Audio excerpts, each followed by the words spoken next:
علی بھی اگلا سوال ہے، عید قربان کی قربانی واجب ہے یا کہ سنت؟ عید قربان کی قربانی جو ہے آلموسٹ امت میں اتفاق ہے کہ یہ سنت مؤکدہ ہے، واجب نہیں ہے۔ صرف حنفی تھوڑے سے اس معاملے میں سختی کا شکار ہوئے ہیں، اور وہ سختی ان کی حدیث کے ظاہری الفاظ پہ دیکھا جائے تو کسی حد تک جسٹیفائی بھی ہے۔ سنن ابن ماجہ میں حدیث ہے، المستدرک حاکم کے اندر موجود ہے، مسند امام احمد میں ہے، امام حاکم نے بھی اسے صحیح کہا، امام ذہبی نے بھی موافقت کی کہ جو لوگ استطاعت کے باوجود قربانی نہیں کرتے وہ ہماری عیدگاہوں سے دور رہیں۔ تو اس میں چونکہ ایک وعید ہے، اس کی وجہ سے امام حنیفہ کا یہ موقف ہے کہ عید قربان کی قربانی واجب ہے۔ لیکن ہم پہلے بھی آپ کو بتاتے ہیں کہ احادیث کو آپ نے صحابہ کے فہم کے مطابق دیکھ کے چلنا ہے، سلف کے فہم کے مطابق نہیں، صحابہ کے فہم کے مطابق۔ سلف تو امام حنیفہ بھی ہیں، انہوں نے فہم غلط لے لیا ہے، تو سلف کے فہم سے مراد ہے صحابہ کا فہم۔ صحابہ کا فہم یہ ہے کہ مصنف عبد الرزاق میں اور سنن الکبریٰ البیہقی کے اندر موجود ہے کہ سیدنا ابو بکر اور عمر رضی اللہ عنہما بعض اوقات جان بوجھ کے عید قربان کی قربانی چھوڑ دیا کرتے تھے تاکہ لوگ اسے واجب نہ سمجھ لیں۔ تو عید قربان کی قربانی سنت ہے، واجب نہیں۔ اہل تشیع کے ہاں بھی یہ سنت ہے، واجب نہیں ہے۔ رہا احادیث میں سے یہ ایک حدیث ہے، اس حدیث کے اوپر بھی ہر صحت پہ اختلاف ہے، بہرحال آلموسٹ حسن درجے کی تو یہ بانی جاتی ہے روایت۔ تو وہ ہے نبی علیہ السلام نے ترغیب دلانے کے لیے، جیسے کئی ایک موقعوں پہ آپ علیہ السلام کا جس طرح فرمان ہے کہ یہود و نصارہ کی مخالفت کرو، داڑھیوں کو رنگو، یہ ترغیب دلانے کے لیے۔ ورنہ تو اس حدیث کو روایت کرنے والے جابر بن عبداللہ اور ان سے بھی بڑھ کے مولا علی علیہ السلام نے داڑھی نہیں رنگی، سفید ہی رکھی ہے، جواز کی حد تک یہ مطلب جائز ہے۔ تو یہ واجبیت کے درجے میں نہیں ہے، سنت کے درجے میں۔ لیکن جس شخص کو اللہ تعالیٰ نے استطاعت دی ہے اسے ضرور قربانی کرنی چاہیے۔ میں یہ باتیں اس لیے نہیں کہہ رہا، اللہ کا شکر ہے کہ میں نے یعنی جب سے اس اعتبار سے یعنی صاحب استطاعت ہوں کہ میں نے خود سے کمانا شروع کیا ہے، یعنی 15 سال سے زیادہ ہو چکے ہیں، تو میری تو کسی سال میں بھی قربانی مس نہیں ہوئی ہے۔ نبی علیہ السلام نے بڑے اہتمام کے ساتھ کیا ہے، حتیٰ کہ آپ صحیح مسلم میں جو آپ کے آخری حج کی حدیث ہے 2950، جس میں آپ کا فرمان ہے کہ میں اپنے بعد تم میں وہ چیز چھوڑ کے جا رہا ہوں جسے مضبوطی سے پکڑ لوگے کبھی گمراہ نہیں ہوگے، وہ اللہ کی کتاب ہے۔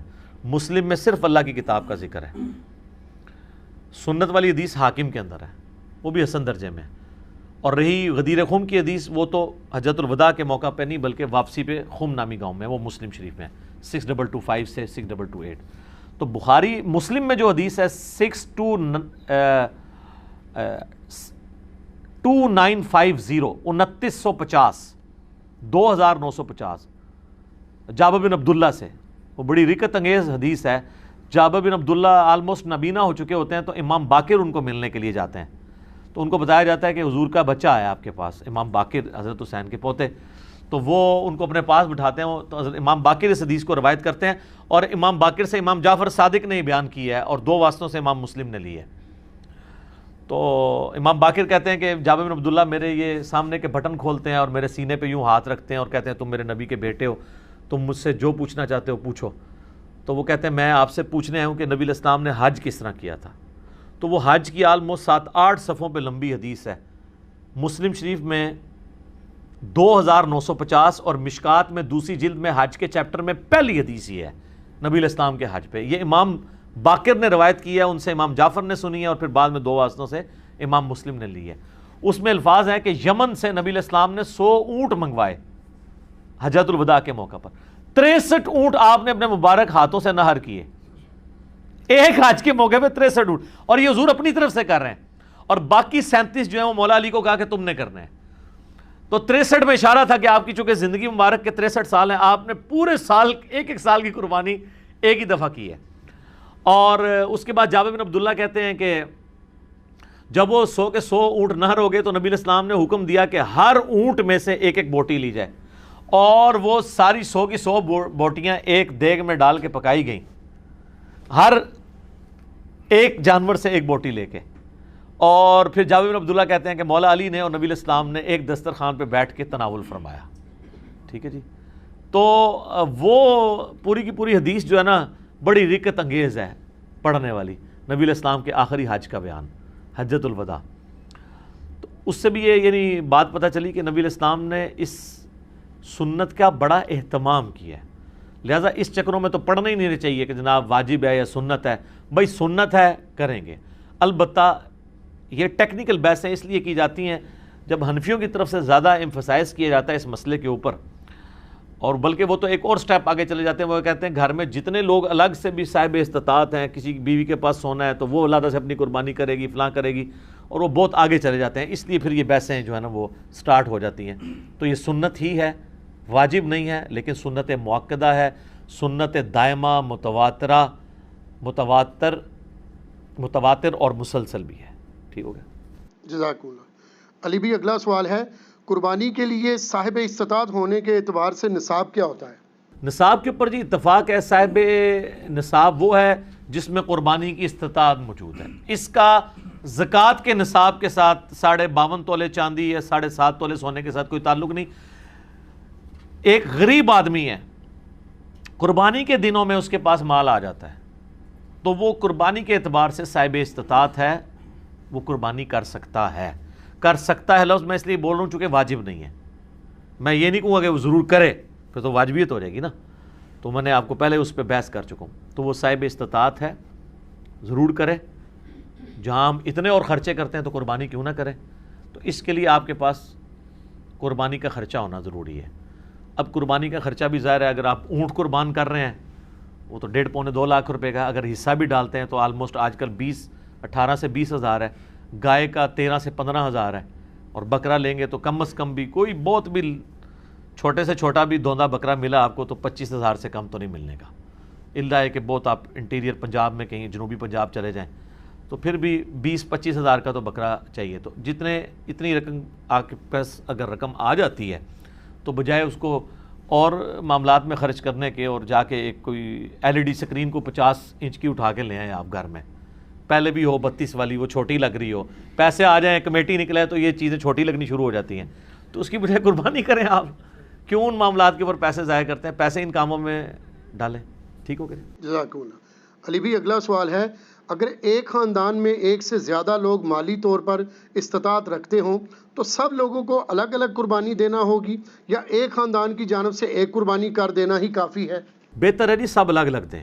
دیکھیں یہ فضیلت ہے, ہر بندے نے اپنی قبر میں جانا ہے, وہ اللہ کے حضور کیوں نہ قربانی لے کے جائے. ان صلاتی و نسکی و محیای و مماتی للہ رب العالمین. رہا شرعی مسئلہ تو یہ ہے کہ ایک خاندان کی طرف سے ایک قربانی کافی ہے. وہ سنن ابن ماجہ میں بھی اور جامع ترمذی میں حدیث موجود ہے. ابو ایوب انصاری رضی اللہ تعالیٰ عنہ سے جب پوچھا گیا تو انہوں نے فرمایا کہ ہم نبی علیہ السلام کے زمانے میں ایک خاندان کی طرف سے ایک ہی بکری قربان کیا کرتے تھے. پھر بعد میں جب لوگ باہم دولت میں ایک دوسرے پہ فخر کرنا شروع کر دیا تو پھر ایک سے زیادہ لوگ جانور قربان کرنا شروع کر دیا لوگوں نے. اور ایک اور حدیث ہے سنن ابن ماجہ میں بھی, المستدرک للحاکم میں, ایک اور صحابی کہتے ہیں کہ ہم تو ہمیشہ سے پورے خاندان کی طرف سے ایک ہی جانور قربان کیا کرتے تھے, بکری یا بکرا, اور لیکن اب میرے گھر والے مجھے اکساتے ہیں تو ہم یعنی ایک دوسرے پہ روب ڈالنے کے لیے کہ ہمسایوں نے تو 3 بکرے دیے ہیں, تم کیوں ایک. یہ صحابہ کے زمانے میں بھی ہے سر. یہ جو ہائری پیڑی ہے جو ہم کہتے ہیں نا, اس پیڑی نے تیار نہ کرتا, یہ وہ جو ایک خاندانی ٹسل ہے یہ. تو وہ صحابی کہتے ہیں اب مجبوراً ہمیں اپنے گھر والوں کے اکسانے کے الفاظ ہیں, اکسانے پہ ہم بھی 1-2 بکرے زیادہ کر دیتے ہیں, ورنہ شرعی مسئلہ یہی ہے کہ ایک خاندان کی طرف سے ایک قربانی. یہ خاندان سے مراد ایک چولہا ہے. ایک چولہا اس اعتبار سے کہ میاں بیوی بچے. اب آپ کو گھر ایسا لے آئیں کہ جہاں پہ 5 فیملیز رہ رہی ہیں اور چولہا ایک ہو تو وہ آپ کہیں گے ایک قربانی نہیں, وہ 5 خاندان ہے.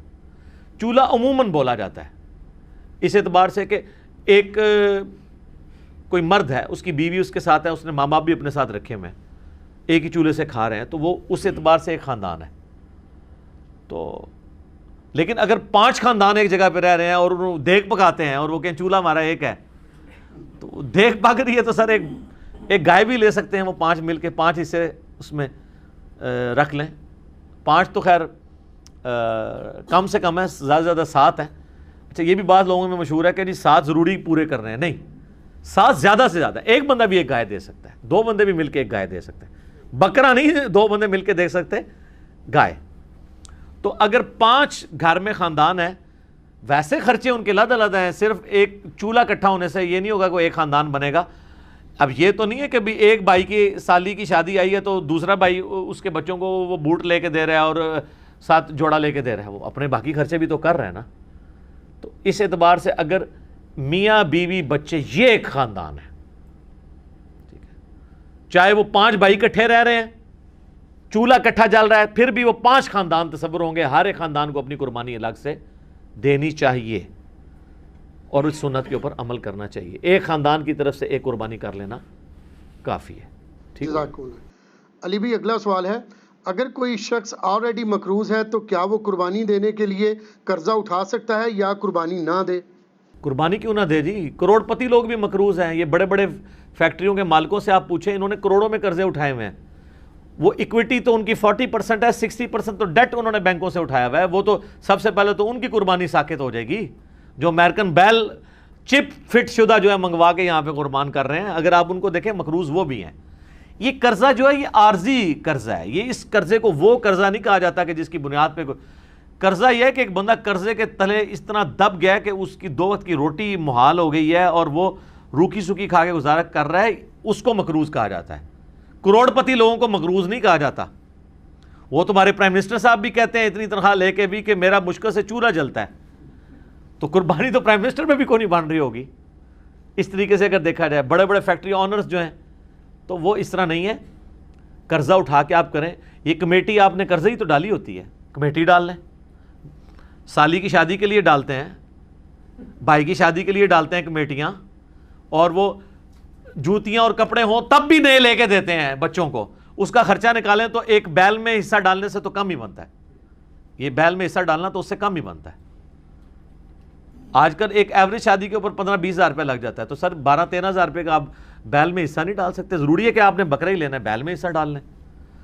تو یہ جو آپ نے کمیٹی بھی ڈالی ہوتی ہے، اگر ایک سپوز لاکھ روپے کی آپ کی کمیٹی نکلی ہے، تیسری یا چوتھی، اور 10,000 روپیہ مہینہ ہے، تو چوتھی آپ نے کمیٹی جب لے لی ہے تو آپ نے ابھی تک تو 40,000 اس کو جمع کروائے ہیں نا کمیٹی والے کو. 60,000 تو آپ نے بعد میں کرانے ہیں، لیکن لاکھ روپے آپ نے پہلے ہی اٹھا لیا ہے. تو 60,000 کے تو آپ بھی مقروض ہیں. تو پھر تو دنیا میں کوئی بندہ ہی نہیں بچے گا. لوگ اتنے بولے بن کے نہ وہ کہتے ہیں. کئی لوگ پوچھ رہے تھے جی قرضہ بھی ہے، زکوٰۃ بھی دینی ہے، قرضہ بھی جو مائنس کریں گے، اور مائنس بھی کتنے الٹے طریقے سے کرتے ہیں. اس طریقے سے تو الٹا اس کو زکوٰۃ دینی پڑ جائے گی. وہ پتہ کس طرح کر رہے ہوتے ہیں؟ مثلا ایک بندے کا کاروبار ہے 1 کروڑ روپے کا، 40 لاکھ روپیہ اس کا اپنا تھا سرمایہ، 60 لاکھ اس نے بینک سے اٹھایا قرضہ. کتنا ہو گیا؟ 1 کروڑ.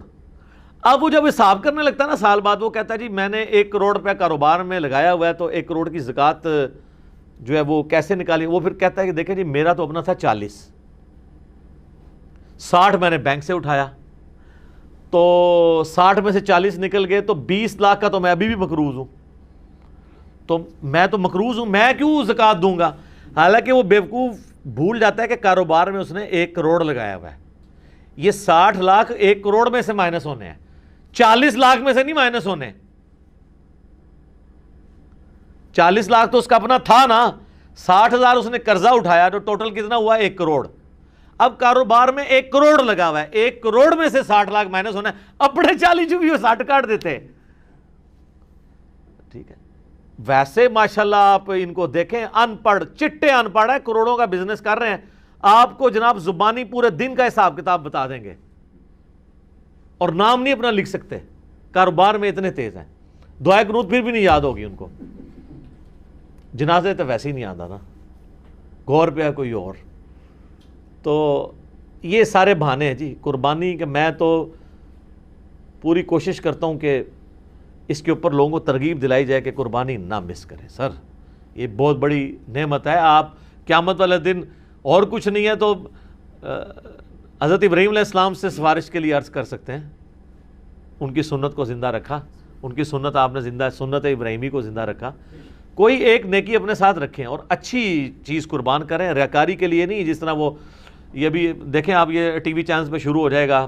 وہ کراچی میں ایک بندہ ہے، وہ جناب بچپن میں ایک بیل اوپر 30 منزل پہ 4تھی منزل پہ چڑھا لیتا ہے، پھر وہ کرین آتی ہے اس کو اتارنے کے لیے. اس طریقے سے ایک بندہ ہے وہ جناب امریکن بیل منگواتا ہے، اس میں چپیں فٹ ہوئی ہوتی ہیں. تو اگر یہ وہ اللہ کے لیے اچھا جانور دینا بہت اچھی بات ہے، لیکن اس کی نمائش نہیں ہونی چاہیے.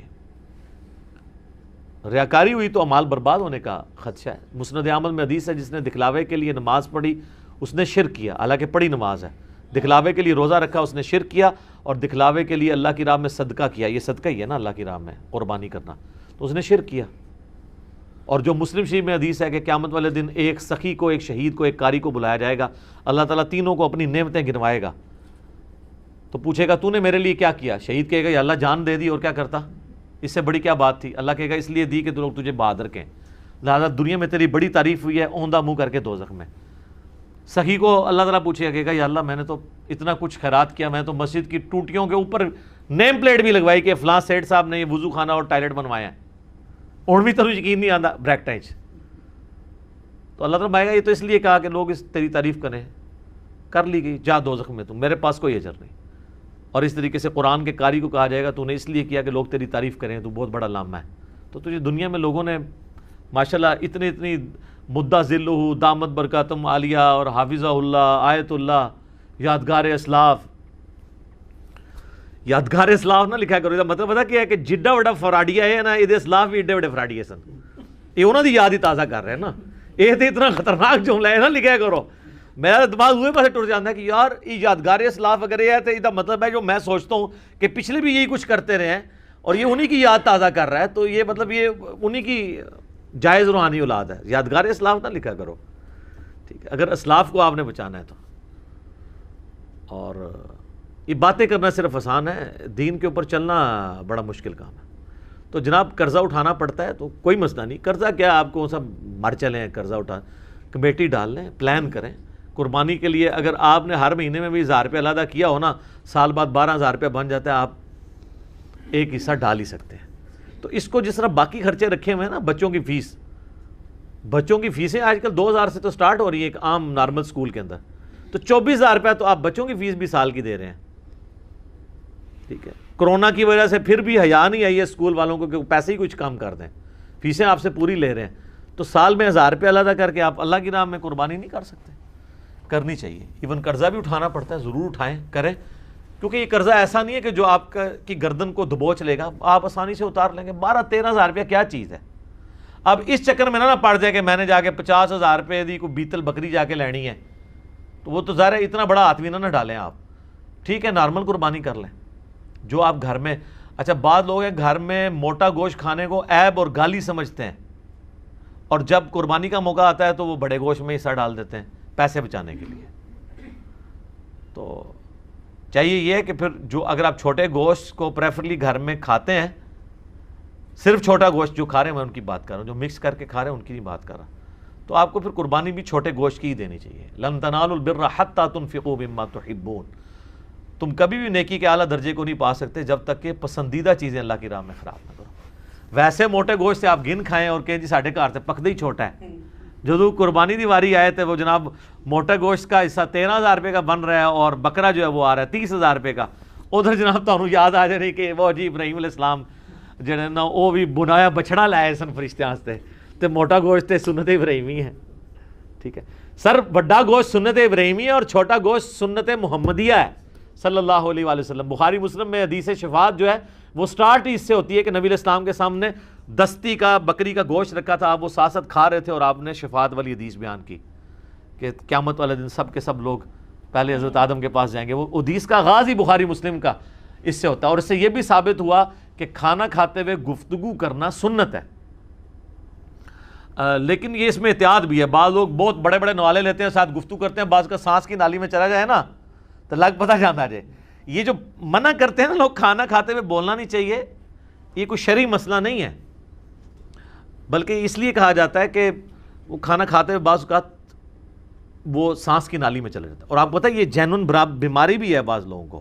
میں کئی ایسے لوگوں کو جانتا ہوں جن کو معدے کا ایشو ہے نا، ان کو ڈاکٹرز نے باقاعدہ کہا ہوا ہے کہ آپ نے کھانا کھاتے وقت نا صرف کھانا کھانا ہے، نہ باتیں کرنی ہے، نہ ٹی وی دیکھنا ہے، اور آپ نے اپنے ذہن میں حاضر کرنا ہے کہ آپ کھانا کھا رہے ہیں، کیونکہ دماغ کے سگنل پھر وہ ایسے چلیں گے کہ آپ کا خوراک کی نالی میں نہیں جائے گا۔ یہ جینون پرابلم ہے، ٹھیک ہے۔ یہ اذانیں شروع ہو چکی ہیں، بقیہ کے سوالات انشاءاللہ اذانوں کے وقفے کے بعد انشاءاللہ۔ بسم اللہ والحمد للہ والصلاة والسلام علی رسول اللہ وعلی آلہ واصحابہ اجمعین الی یوم الدین۔ الحمدللہ آج 19 جولائی 2020 کی علمی و تحقیقی مجلس نمبر 124 کی جو اسٹوڈیو ریکارڈنگ ہے اس کے بقیہ سوالات کی طرف آتے ہیں اذان کے وقفے کے بعد والے سوالات کی طرف.